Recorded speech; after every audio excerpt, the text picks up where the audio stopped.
जबलपुर नाम का एक पहाड़ी इलाका था जहाँ के जंगलों में एक चुड़ैल रहती थी। वहां दूर दूर तक कोई भी नहीं रहता था।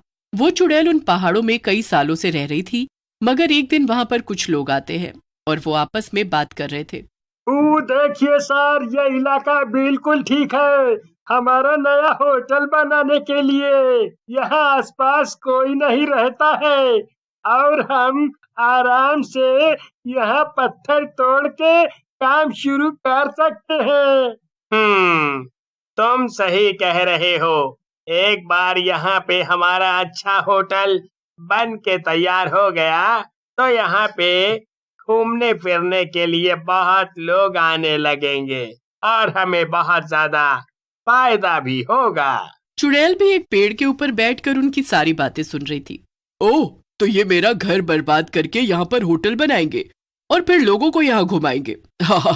चलो मैं भी देखती हूँ कि ये ऐसा कैसे करेंगे। अगले दिन कुछ लोग अपनी मशीन लेकर वापस आए और चुड़ैल उनके सामने आ गई। अचानक से एक चुड़ैल को सामने देखकर सभी आदमी डर से कांपने लगे। भगवान, ये तो एक चुड़ैल है! भागो, भागो यहाँ से! जल्दी अपनी अपनी जान बचा के भागो!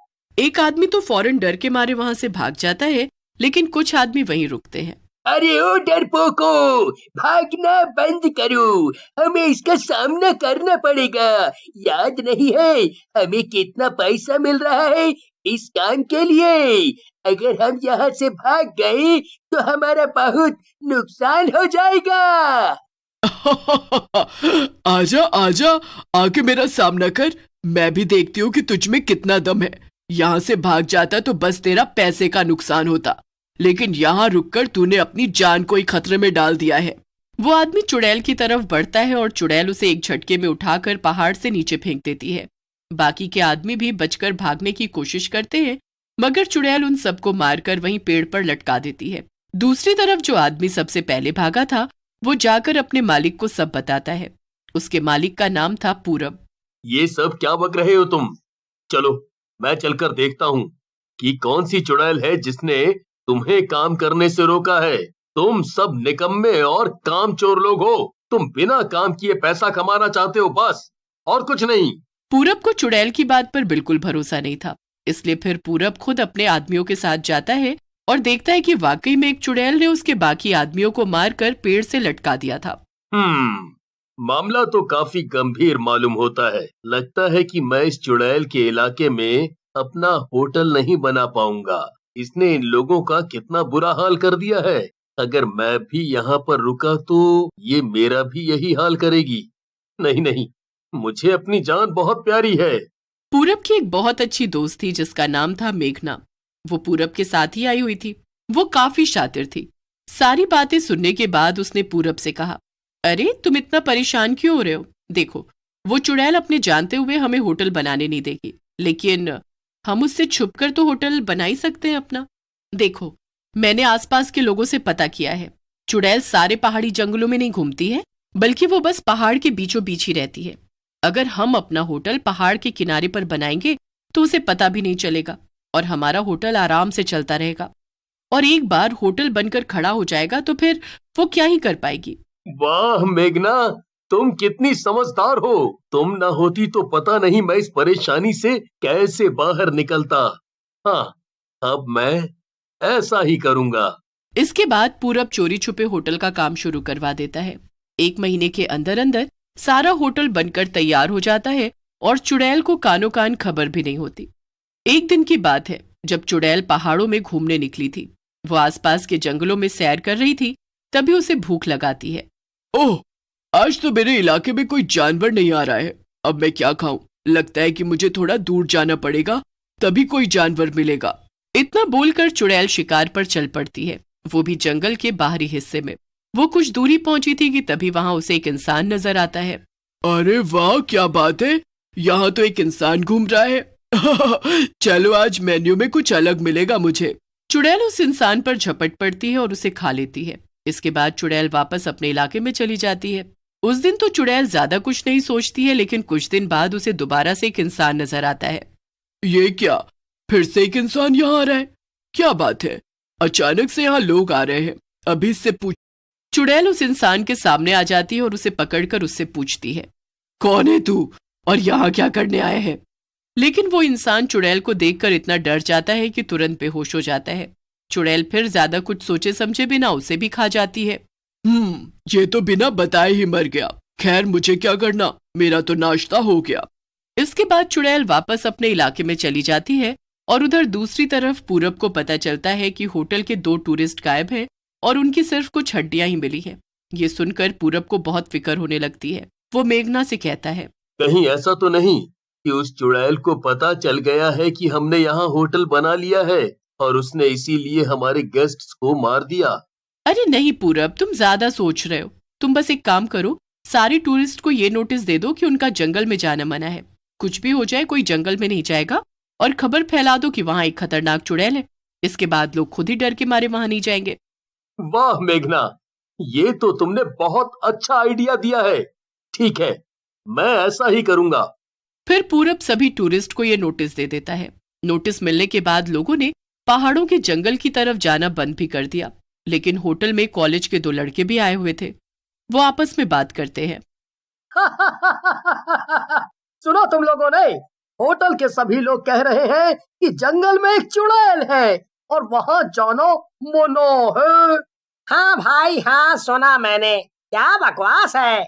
मुझे तो लगता है कि जरूर वहाँ कोई बहुत खास नजारे होंगे और ये होटल वाले नहीं चाहते कि हम पहाड़ों को अच्छे से घूमें, ताकि हम बस इनके होटल के अंदर ही बंद रहें और इनका बिल बढ़ता रहे। हाँ, तुम सही कह रहे हो। चलो हम चलकर देखते हैं कि वहाँ क्या क्या है। ठीक है चलो। लेकिन अभी नहीं, रात में सबके सोने के बाद। फिर दोनों लड़के देर रात को सबके सोने के बाद जंगल के अंदर चले जाते हैं। वो काफी अंदर तक चले जाते हैं। चुड़ैल एक पेड़ के ऊपर बैठी थी कि तभी उसकी नजर नीचे घूम रहे दोनों लड़कों पर पड़ती है। ये क्या, इतनी रात गए यहाँ 2 इंसान क्या कर रहे हैं? जरूर कुछ न कुछ तो गड़बड़ है। इन पहाड़ी जंगलों में सालों से कोई नहीं आया और अब अचानक से यहाँ इतने इंसान क्या करने आ रहे हैं? मुझे पता लगाना होगा। देखा, मैंने तो कहा ही था कि यहाँ कोई चुड़ैल वुड़ैल नहीं है। वो होटल वाले हमें बस बेवकूफ बना रहे थे। हाँ चलो यहाँ से चलते हैं। दोनों लड़के वापस होटल की तरफ जाने लगते हैं और वो चुड़ैल भी उनके पीछे पीछे चल देती है। आखिर में चुड़ैल देखती है कि दोनों लड़के एक बड़े से होटल के अंदर चले जाते हैं। ये देखकर चुड़ैल को बहुत गुस्सा आता है। ओह, तो ये बात है। तो इन लोगों ने मेरे मना करने के बाद भी यहाँ पर अपना ये होटल बनाया। अब इनकी खैर नहीं। चुड़ैल होटल में घुस जाती है और वहां के लोगों पर हमला कर देती है। सभी लोग अचानक से चुड़ैल को देखकर घबरा जाते हैं और यहाँ वहां भागने लगते हैं। चुड़ैल लोगों को पकड़ पकड़ कर मारने लगती है। तभी वहां पूरब और मेघना भी आ जाते हैं।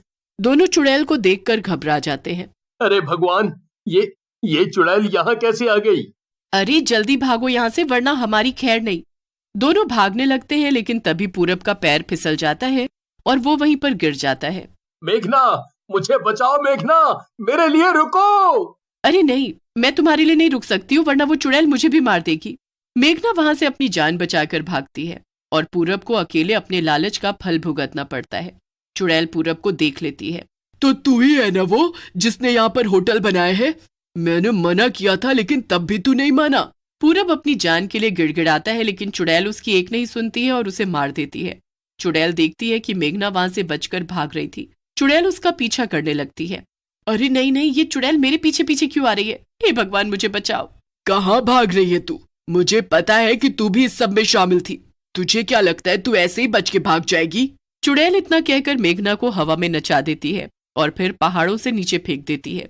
इसी के साथ मेघना, पूरब और उनके होटल की कहानी हमेशा के लिए खत्म हो जाती है और चुड़ैल पहले की तरह आराम से अपने पहाड़ों पर रहने लगती है।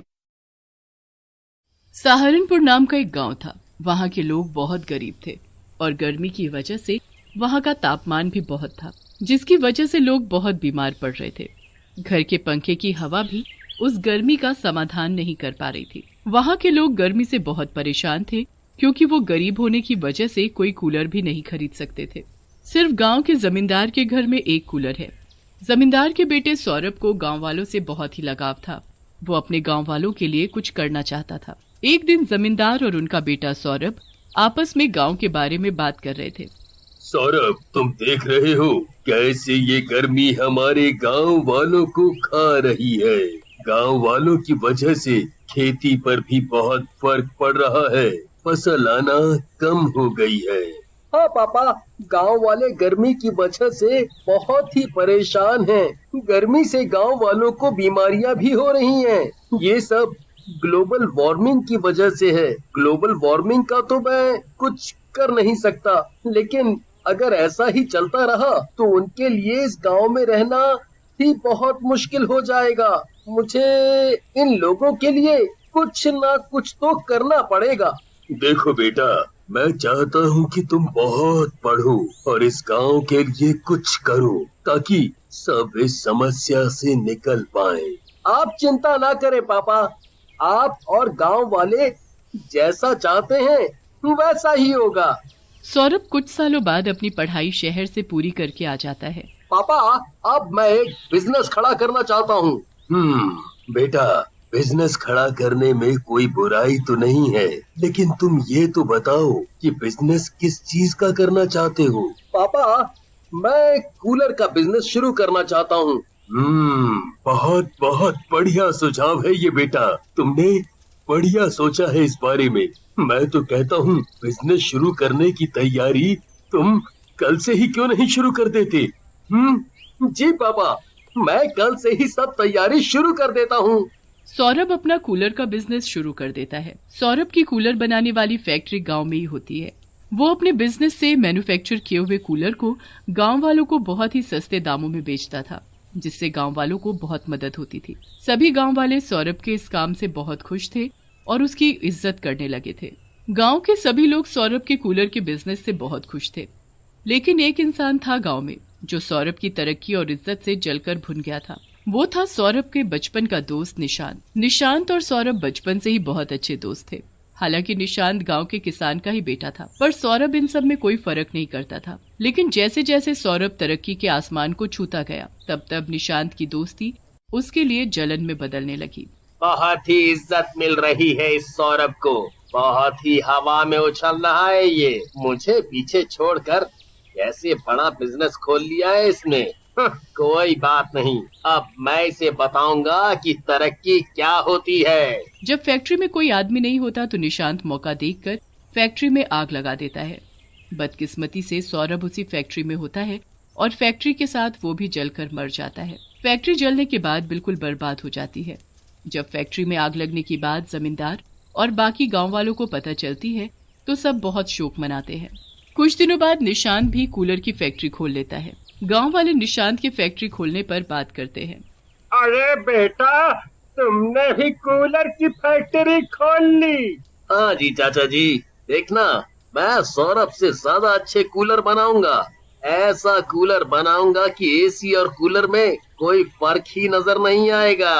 अच्छा बेटा, आज तक तो हमें सौरभ के कूलर की आदत थी, पर चलो कोई नहीं, हमारा आशीर्वाद तो तुम्हारे साथ भी है। निशांत को ये बात सुनकर बिल्कुल अच्छा नहीं लगता और वो वहाँ से चला जाता है। निशांत जब देखता है कि सारे गांव वाले सौरभ से कितना प्यार करते हैं तो उसके मन में गांव वालों के लिए भी नफरत जाग जाती है। अब मैं इन गांव वालों को अच्छे तरीके से बताऊंगा कि सौरभ को याद रखने का हश्र क्या होता है। निशांत अपने कूलर में ऐसा काम करवाता है कि कूलर चलने पर वो एकदम से फट जाएगा और कूलर चलाने वाले का घर जल जाएगा। निशांत अपने कुछ कूलर गांव में बेच देता है। जैसे ही गांव वाले कूलर को चलाते हैं, निशांत एक गांव वाले के घर में झांक कर देख रहा होता है, लेकिन कूलर बिल्कुल सही सलामत होता है। ये क्या हो गया? ये कूलर फटा क्यों नहीं? तभी निशांत को अपने पीछे कोई शख्स खड़ा दिखता है। कौन है? कौन है? तभी वो शख्स उसके निशांत के सामने कोई शख्स नहीं बल्कि भूत होता है और वो भूत सौरभ का होता है। उसे मरने के बाद मुक्ति नहीं मिल पाई थी, इसीलिए वो मरने के बाद भूत बन गया। तुम्ही ने मुझे मारा था ना? हाँ, मैंने अपनी फैक्ट्री की खिड़की से सब देख लिया था। तुम्ही ने फैक्ट्री में आग लगाई थी। मुझे जरा सा भी शक नहीं था कि तुम ऐसा करोगे निशांत। तुम तो मेरे इतने अच्छे दोस्त थे कि क्या बोले जा रहे हो? कौन हो तुम? और तुम्हें ये सब कैसे पता? मैं सौरभ हूँ निशांत, वही सौरभ जिसे तुमने अपनी ईर्ष्या की आग में जला दिया था। मुझे तुम्हारा हर मकसद समझ आ गया है। मैं तुम्हें गांव वालों को चोट नहीं पहुंचाने दूंगा।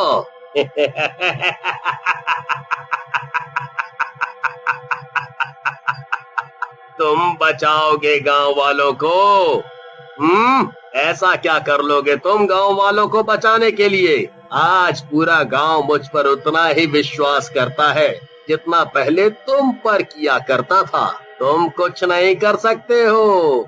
अब चाहे मुझे कुछ भी करना पड़े, मैं गांव वालों को तुम्हारी हैवानियत से बचाकर ही मुक्ति लूंगा। फिर अगले दिन से जब भी किसी गांव वाले ने कूलर चलाने की कोशिश की, तब उनको कूलर के अंदर से डरावनी आवाज सुनाई देने लगती है, क्योंकि उसके अंदर वो भूत घुस जाता है। कूलर मत चलाना, कूलर चलाना मना है। अगर तुमने कूलर चलाया तो मैं तुम्हें मार दूंगा। अरे अरे ये क्या हो गया? कूलर में से ये अजीब सी आवाज क्यों आ रही है? क्या करूं? गांव वाला उस आवाज को नजरअंदाज कर देता है और फिर से कूलर चला देता है और बिस्तर पर लेट जाता है। जैसे ही वो सो जाता है तभी उसका पैर भूत खींचने लगता है। कौन है? अरे कौन है? किसने खींचे मेरे पैर? कमाल है, इस घर में तो सिर्फ मैं ही अकेला रहता हूँ, फिर भी ऐसा क्यों लग रहा है जैसे यहाँ मेरे अलावा भी कोई है। फिर एकदम से उसके सामने भूत आ जाता है और वो डर कर बेहोश हो जाता है। जब वो सुबह उठता है तो देखता है कि उसके घर से कूलर गायब है और दीवार पर बड़ा बड़ा लिखा हुआ है, कूलर चलाना मना है। वो डरता डरता जमींदार को सब बताने चला जाता है। जमींदार बाबू, हमारे गांव में भूत है। कैसी बातें कर रहे हो? सब साफ साफ बोलो। गांव वाला जमींदार को सब बातें बता देता है। क्या बकवास कर रहे हो? पागल तो नहीं हो गए हो? रात को गहरी नींद की वजह से तुम्हें वहम हो गया होगा। गांव वाला अपने घर वापस जा ही रहा होता है कि तभी 10-15 गांव वाले एक साथ जमींदार से मिलने आ रहे होते हैं। ये इतने सारे गांव वाले क्यों आ रहे हैं? क्या हो गया? और सब इतने परेशान क्यों नजर आ रहे हैं? जमींदार बाबू, हमारे गांव में भूत है। जल्दी ही कुछ करें वरना वो भूत हम सबको खा जाएगा। जमींदार को अब ये बात थोड़ी गंभीर लगती है। जमींदार तांत्रिक को गांव में ले आता है। बताइए, कहाँ से समस्या शुरू हुई थी भूत की? जी, गांव के लोग बता रहे थे कि कूलर में कोई समस्या है। ठीक है, मैं गांव के किसी एक आदमी का कूलर लेकर कुछ तंत्र मंत्र करना चाहता हूँ। गांव वाले सही कह रहे थे, इस कूलर में सच में भूत है और वो कोई और नहीं, आप ही का बेटा है, जिसे उसके दोस्त निशांत ने जला दिया था। क्या? निशांत ने? वो तो सौरभ का इतना अच्छा दोस्त था। मैं उसे नहीं छोड़ूंगा। आप चिंता ना करें, मैं आपको आपके बेटे की आत्मा से यानी उसके भूत से मिलवाता हूँ। फिर जमींदार के सामने वो भूत आकर खड़ा हो जाता है। मेरा बेटा, कितना गलत हुआ तेरे साथ। मैं तुझे इंसाफ जरूर दिलाऊंगा। पापा जी, आपका बहुत बहुत शुक्रिया। आपको पता नहीं था कि निशांत किस तरह से पूरे गांव वालों को नुकसान पहुंचा देना चाहता था। मेरे बच्चे, मैं तेरी आखिरी इच्छा पूरी करना चाहता हूँ। बता बेटे, तेरी आखिरी इच्छा क्या है? पापा जी, मैं चाहता हूँ कि फिर एक कूलर की फैक्ट्री खुले और आप गांव वालों की मदद करें। हाँ मेरे बेटे, भगवान तेरी आत्मा को शांति दे। फिर वो भूत हवा में उड़